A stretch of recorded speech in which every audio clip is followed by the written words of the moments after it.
Bonjour mes chers élèves de la classe de terminale scientifique, et spécialement ceux de la terminale D du lycée Vincent de Paul-Munda. Je vais corriger ici avec vous un exercice de votre TD, l'exercice, je pense, numéro 3, de votre premier TD sur les complexes. Sur cet exercice, nous allons vous montrer comment on donne l'interprétation géométrique du module d'un nombre complexe. Et pour ce faire, on va donc traiter l'exercice dont voici énoncé. Soit dans grand Z nombre complexe, défini comme vous le voyez, moins 2 petit z plus 1 sur i facteur de z plus 1. Ici, on précise bien que z doit être différent de moins 1, sinon ce complexe z n'existe pas. Et donc, nous allons déterminer puis construire l'ensemble des points n,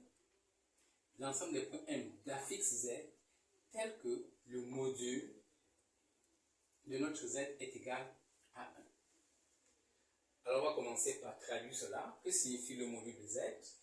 On va commencer par écrire le module de z avec l'expression de z qu'on nous a donnée et appliquer progressivement les propriétés qu'on nous a enseignées sur les modules.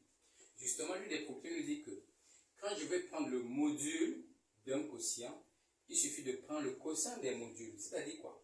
Il dit que pour calculer le module d'un quotient, je peux prendre tout simplement le module du numérateur et du dénominateur. C'est ce qu'on va donc faire à la prochaine étape.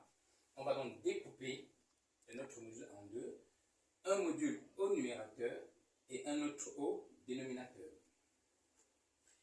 Maintenant, ça devient compliqué parce que, en réalité, quand on parle de module, il s'agit essentiellement des distances. Donc, il faudrait qu'on arrive à obtenir une écriture de la forme z, par exemple, A moins ZB sur ZC moins ZD. Il faut arriver à cette écriture-là. Mais quand je regarde mon complexe, ça ne semble pas être le cas. Qu'est-ce qu'il faut faire? Il faut déjà avoir le Z. Pour avoir Z, il faut déjà mettre le moins 2 en facteur. C'est pour ça que nous avons mis ce moins 2 en facteur. Et en mettant ce moins 2 en facteur, il reste donc ce Z.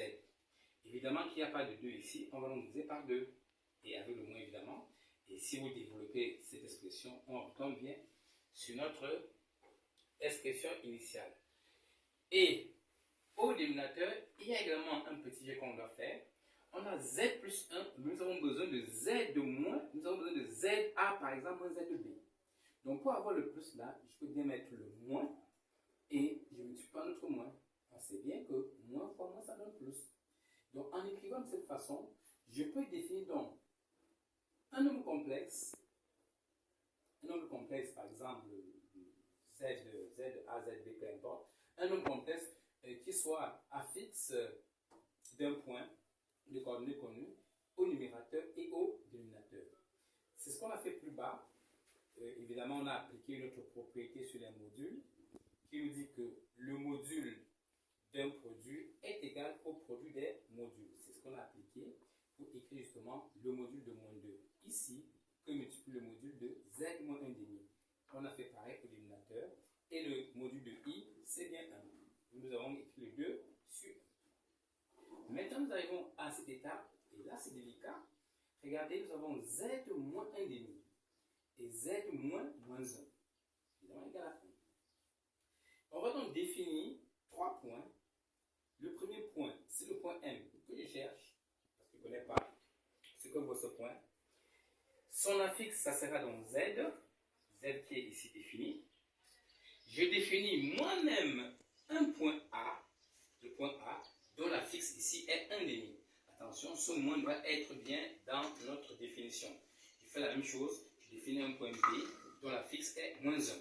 Et du coup, je peux transformer l'écriture que j'ai en utilisant les points A, B et M. Et d'où j'ai l'écriture, module de Zm moins Za, c'est ce que je cherchais à voir, sur module de Zm moins Zb. Et Zm moins Za, c'est quoi? C'est la distance AM. Tout comme Zm moins Zb, c'est quoi? C'est la distance Bm. Du coup, j'ai réussi à transformer l'expression qu'on m'a donnée comme étant en réalité une égalité entre un nombre et un rapport de distance. Et donc, AM étant une distance tout comme Bm, les distances sont des valeurs positives, donc nous pouvons tout de suite appliquer que 2AM est égal à Bm.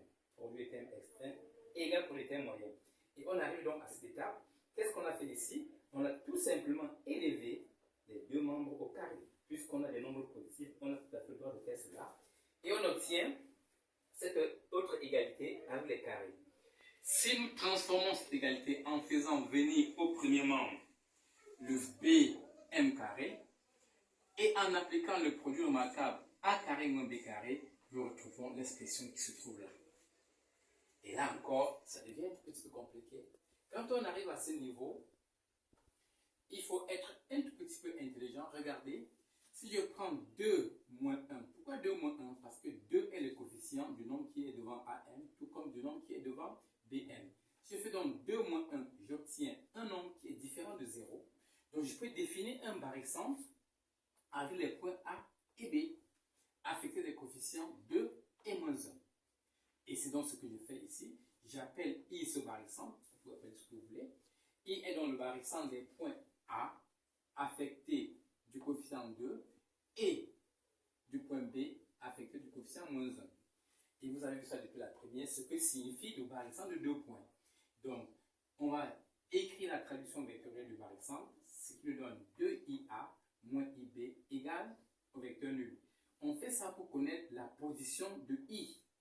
Parce que si nous connaissons la position de I étant le barycentre qu'on a défini, si nous définissons un deuxième barycentre qu'on va appeler J, et c'est le même raisonnement, et on aura également la position de J, il est assez facile pour nous puisque I est le barycentre de A et B et J est le barycentre de A et B toujours, sauf que les coefficients diffèrent. Donc, en faisant cette transformation, nous avons la position du point I et en refaisant la même chose avec le J qui est le barycentre des points A et B, cette fois affecté des coefficients 2 et 1, qui est donc le deuxième facteur qu'on a eu là, on obtient la position du point J. À ce moment donc, on peut faire la réduction vectorielle de ce que nous avons eu là. Donc, on peut donc réduire de façon vectorielle cette fois-ci 2AM moins BM. On peut réduire cela en nous servant justement du barycentre que nous avons utilisé plus haut. Donc, qu'est-ce qu'on a fait? On a tout simplement décomposé à l'aide de la relation de Charles le vecteur AM par le point I, ce qui donne le 2 facteur de AI plus I, IM. Et on a fait pareil avec le vecteur BM.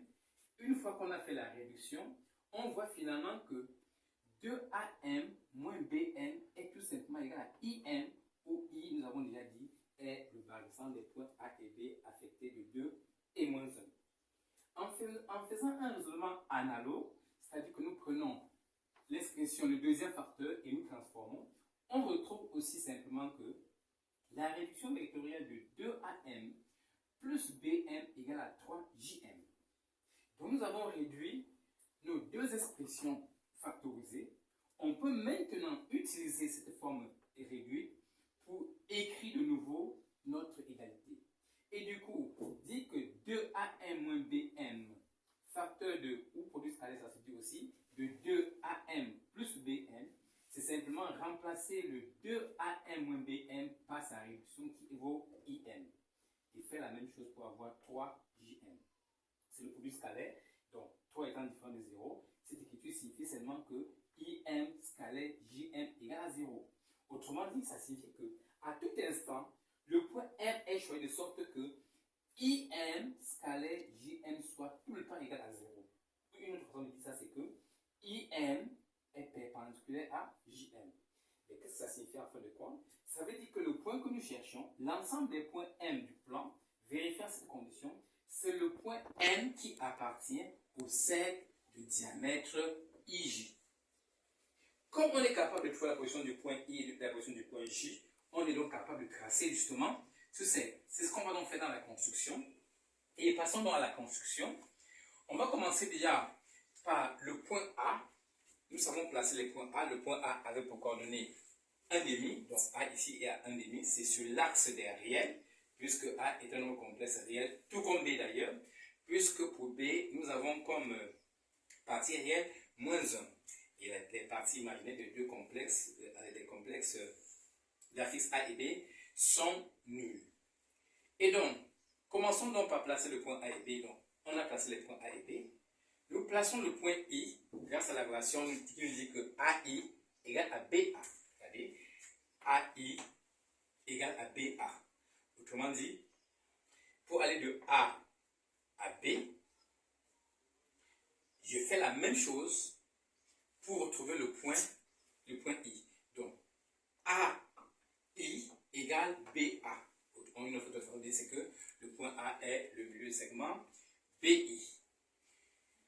De la même façon, nous allons placer le point J, toujours grâce à notre relation. Qu'est-ce que ça nous dit?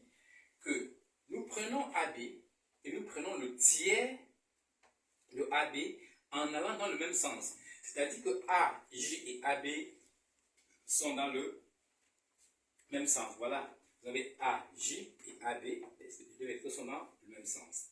Une fois qu'on a donc placé cela, il suffit de chercher quel est maintenant le milieu du segment IJ et de placer notre point de compas et de tracer le cercle qui passera par I et J.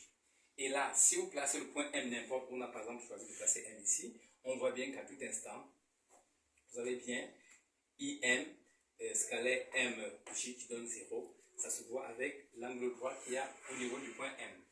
Une remarque pour finir, c'est que quelquefois les élèves ont de la peine pour les constructions vectorielles. Et si c'est le cas, vous avez également un moyen de déterminer quelles sont les coordonnées du point I en déterminant par exemple ZI, en appliquant ce que vous avez vu, hein, la relation qu'il y a entre les vecteurs et les complexes. Donc vous appliquez tout simplement que pour avoir le vecteur AB, AI par exemple, correspond exactement à ZI moins ZA. Donc si vous faites ZI moins ZA moins ZA moins ZB, vous trouvez aisément les coordonnées du point I, et on fait la même chose pour les coordonnées du point J. Voilà, ces élèves, comment on traite cet exercice. C'est un exercice classique, ça vient presque tout le temps à l'examen. Vous devez être capable de le faire. Merci pour l'attention et à la prochaine.